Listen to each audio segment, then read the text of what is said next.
Sir K D ಬಹಳ ದಿನಗಳಿಂದ ಕಾದ್ವಿ, ಸತತವಾಗಿ ಹತ್ತತ್ರ 3 ವರ್ಷಗಳಿಂದ ಯಾವಾಗ ಬರ್ತಾನೆ ಕೆ ಡಿ ಅಂತ ಕಾದ್ವಿ. ಕೊನೆಗೂ ಅದಕ್ಕೆ ಉತ್ತರ ಸಿಕ್ತು. ಇನ್ನೇನು ಕೆಲವೇ ದಿನಗಳು ಬಾಕಿ ಇದ್ದಾವೆ. ಹೇಗಿದೆ ನಿಮಗೆ? ಎಕ್ಸೈಟೆಡ್. ನಮ್ಮ ಕೆಲಸನ ನಿಜವಾಗ್ಲೂ ಶ್ರದ್ಧೆಯಿಂದ ಮಾಡಿದ್ವಿ. ಇನ್ನು ಮಿಕ್ಕಿದ್ದು ಜನಗಳು ಬಿಟ್ಟಿದ್ದಾರೆ. ಮೇಡಮ್, ನಿಮ್ಮ ಮೊದಲ ರಿಯಾಕ್ಷನ್? Same excited. ಇವಾಗ ರಿಸಲ್ಟ್ ಒಂದು ಬಾಕಿ ಇದೆ. Hoping for the best. Sir, trailer ನೋಡಿ ಒಂಥರ ನಾವೆಲ್ಲ ಬೆಚ್ಚಿ ಬಿದ್ದುಬಿಟ್ಟಿದ್ದೀವಿ.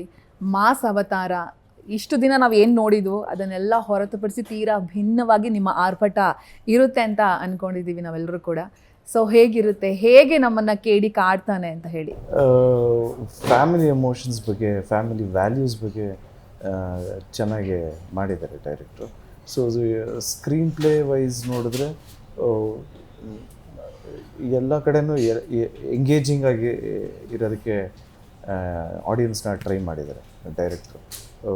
ಸೊ ಎಂಟೈರ್ ಮೂವಿ ಟೆಂಪೋನೇ ಬೇರೆ ಥರ ಇರುತ್ತೆ. ಅಂದರೆ ಬರೀ ನಮಗೆ 2 hours 20 minutes ಇರೋ ಮೂವಿ. ನಿಮ್ಗೆ ಗೊತ್ತು, ಸ್ಟಾರ್ ಕಾಸ್ಟ್ಗಳ ಬಗ್ಗೆ ಗೊತ್ತು, ಎಲ್ಲ ಸೀನಿಯರ್ ಆ್ಯಕ್ಟರ್ಸ್ ಮಾಡಿರೋದು. ರಮೇಶ್ ಅರವಿಂದ್ ಸರ್ ಆಗಿರ್ಬೋದು, ರವಿಚಂದ್ರನ್ ಸರ್ ಆಗಿರ್ಬೋದು, ರವಿಶಂಕರ್ ಸರ್ ಆಗಿರ್ಬೋದು, ಸುಚೇಂದ್ರ ಪ್ರಸಾದ್ ಸರ್ ಆಗಿರ್ಬೋದು, ಸಾಕಷ್ಟು ಸೀನಿಯರ್ ಆ್ಯಕ್ಟರ್ಸ್ ಮಾಡಿರೋದು. ಬೇಕಾದರೆ ಆ್ಯಂಡ್ ಸಂಜು ಬಾಬಾ ಎಲ್ಲರೂ ಇದ್ದಾರೆ, ನಮ್ಮ ಸುದೀಪ್ ಸರ್ ಇದ್ದಾರೆ. ಎಲ್ಲರಿಗೂ ಸ್ಕ್ರೀನ್ ಸ್ಪೇಸು ಕೊಡಬೇಕಾಗತ್ತೆ. ಎಲ್ಲ ಕ್ಯಾರೆಕ್ಟರ್ಸ್ಗೂ ಒಂದು ಇಂಟ್ರೊಡಕ್ಷನ್ ಥರನೂ ಬೇಕಾಗುತ್ತೆ. ಎಲ್ಲ ಕ್ಯಾರೆಕ್ಟರ್ಗೂ ಒಂದು ರೌಂಡ್ ಆಫ್ ಬೇಕಾಗುತ್ತೆ. ಮತ್ತು ಒಂದು ಕಮರ್ಷಿಯಲ್ ಮೂವಿ ಅಂದರೆ ಇಷ್ಟೊತ್ತಲ್ಲೇ ಹೇಳಬೇಕು ಅನ್ನೋದು ಒಂದು ಇವಾಗಿರುತ್ತೆ. ಅಫ್ಕೋರ್ಸ್ ನಮಗೆ ಬೇರೆ ಸಿನಿಮಾಸ್ ಎಕ್ಸಾಂಪಲ್ಸ್ ಎಲ್ಲ ಇದೆ, 3 hour 4 hour ಎಲ್ಲ ಇದೆ.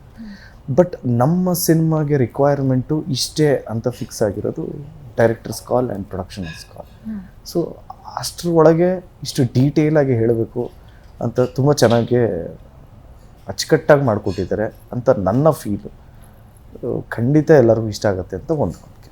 ಎಸ್, ನನಗೆ ಗೊತ್ತಿರೋ ಪ್ರಕಾರ ನನ್ನ ಸರ್ ಹೇಳ್ದಂಗೆ ಇಷ್ಟು ದಿನ ಬೇರೆ ಲೆಕ್ಕ, ಇನ್ನು ಮುಂದೆ ಬೇರೆ ಲೆಕ್ಕ ಅನ್ನೋ ಥರ ನಿಮಗೂ ಕೂಡ ಇಲ್ಲಿ ಅದ್ಭುತವಾದ ಪಾತ್ರನ ಕೊಟ್ಟಿದ್ದಾರೆ. ಹೇಗಿತ್ತು ಆ ಎಕ್ಸ್ಪೀರಿಯನ್ಸನ್ನು ಶೇರ್ ಮಾಡೋದಾದರೆ? Amazing experience. ಯಾಕಂದರೆ ಮಚ್ಚಲಕ್ಷ್ಮಿ ಅನ್ನೋ ಪಾತ್ರ ಇಸ್ ವೆರಿ ಸ್ಟ್ರಾಂಗ್ ಕ್ಯಾರೆಕ್ಟರ್. ಅದು ಆ ಕ್ಯಾರೆಕ್ಟರ್ನ ತುಂಬ ಚೆನ್ನಾಗಿ ಕ್ರಾಫ್ಟ್ ಮಾಡಿ ಡಿಸೈನ್ ಮಾಡಿದ್ದಾರೆ. ಸೊ ಅದನ್ನ ನಿಭಾಯಿಸ್ಬೇಕಂತ I had a lot of responsibility. ತುಂಬ ರಿಹರ್ಸಲ್ಸ್, ವರ್ಕ್ಶಾಪ್ ಎಲ್ಲ ಮಾಡಿ, ಹೋಮ್ವರ್ಕ್ ಎಲ್ಲ ಮಾಡಿ, ಸೆಟ್ಟಲ್ಲೂ ರಿಹರ್ಸಲ್ಸ್ ಮಾಡಿ ಶಾರ್ಟಿಗೆ ಹೋಗ್ತಾ ಇದ್ವಿ. ಸೊ ಪ್ಲೇಯಿಂಗ್ ಮಚ್ಚಲಕ್ಷ್ಮಿ ನನಗೆ it was an experience overall. Yes, ನೀವು ಮೇ ಬಿ ಈ ಜಾಗದಲ್ಲಿ ಕೂತ್ಕೋಬೇಕಿತ್ತು, ಆ ಜಾಗದಲ್ಲಿ ಕೂತಿದ್ದೀರಾ ಜರ್ನಲಿಸಮ್ ಮಾಡಿ. Just miss. ಯಾಕೆ ಹಂಗೋ ಆ ಕಡೆ ಟರ್ನ್ ಆಯಿತು ಅಂತ ಹೇಳಿ? ಹೌದು, ನನಗೆ PU ಅಲ್ಲಿ ಇರಬೇಕಾದ್ರೆ, ಫಸ್ಟ್ 11th ಅಲ್ಲಿ ಇರಬೇಕಾದ್ರೆ ಕಲ್ಚರಲ್ ಅಲ್ಲಿ ತುಂಬ ಆ್ಯಕ್ಟಿವ್ ಆಗಿದ್ದೆ.